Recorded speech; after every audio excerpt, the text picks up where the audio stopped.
evening, viewers. You're watching the bulletin of Weekly Roundup News.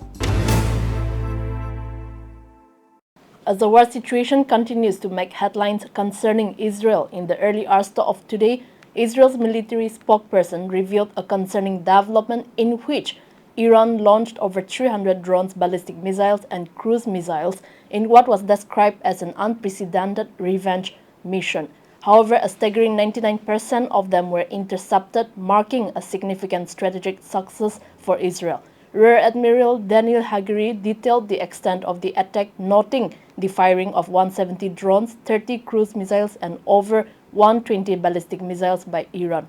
While some ballistic missiles breached Israeli territory, causing minor damage, most interceptions occurred outside Israel's borders.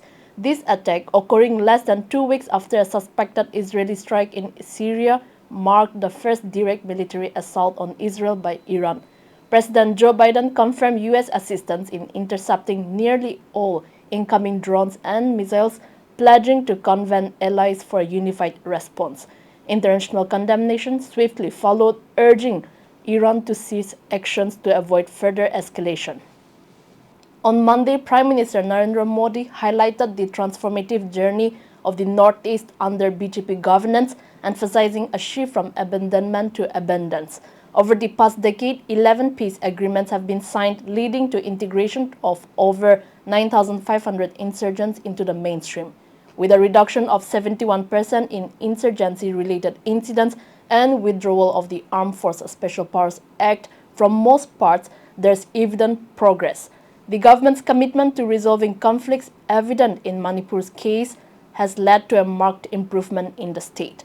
Development projects worth over Rs 5 lakh crore have been initiated, including those in Arunachal Pradesh.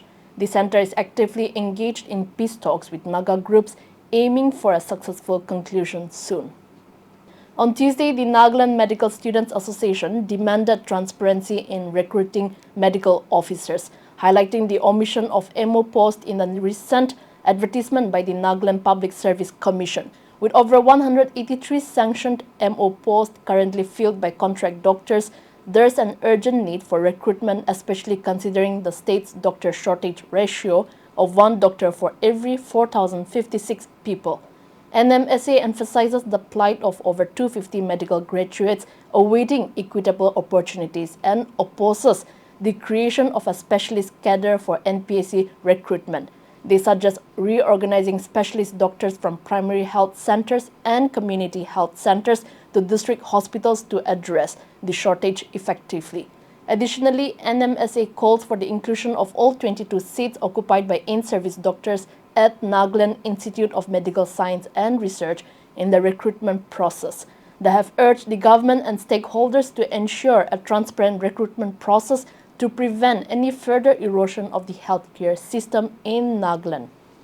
On Wednesday, it was reported that Nagaland's gross state domestic product (GSDP) is currently at Rs 39,566.21 crore, showing a growth rate of 7.73%, according to a report from the Economics and Statistics Department. The services sector is the largest contributor to the state economy at 63.57%, followed by the primary sector at 24.81% and the secondary sector at 11.61%. These estimates are crucial for the Finance Commission's allocation of funds to the state, allowing for borrowing up to 3% of the GSDP from the open market.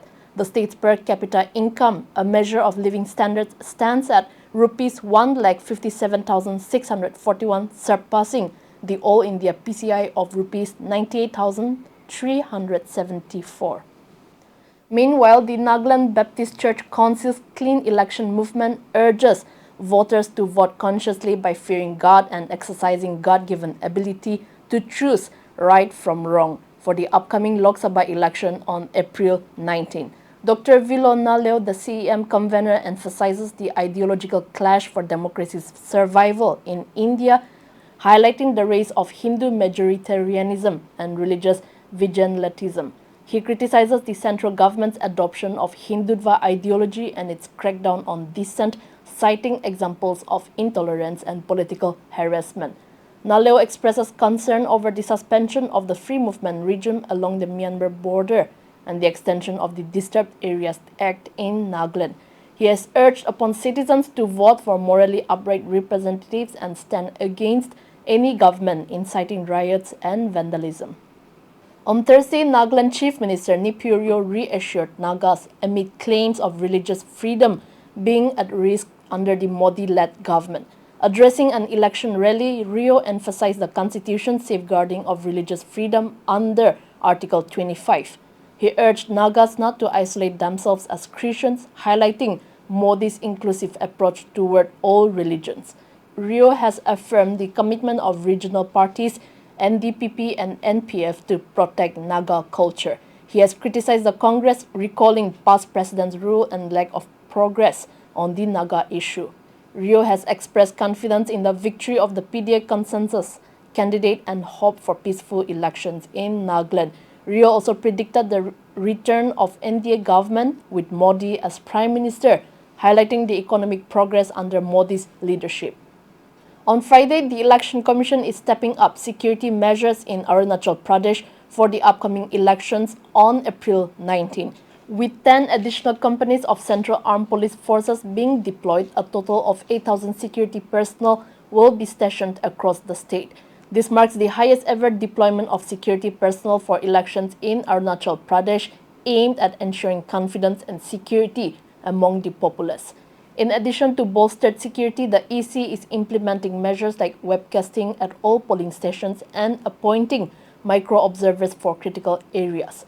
A team of 15 general observers, 6 police observers, and 25 expenditure observers will oversee the electoral process. With 11,130 polling personnel deployed and 6,874 EVMs ready for use, booth preparations are underway for smooth conduct of the elections.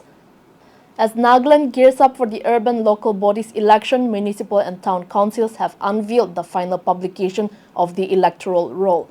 The special summary revision of the electoral roll with January 1, 2024 as a qualifying date was released on Friday. In Dimapur, the final publication of the Dimapur Municipal Council photo electoral roll was unveiled at the Office of Administrator and Electoral Registration Officer on Saturday. Dimapur comprises 23 wards and the urban municipal elections will be based on the final publication. Similarly, in Chozuba Town Council and Mokokchung Municipal Council have also completed the process for the same. All that awaits is the announcement date for the actual election alongside the nomination of candidates.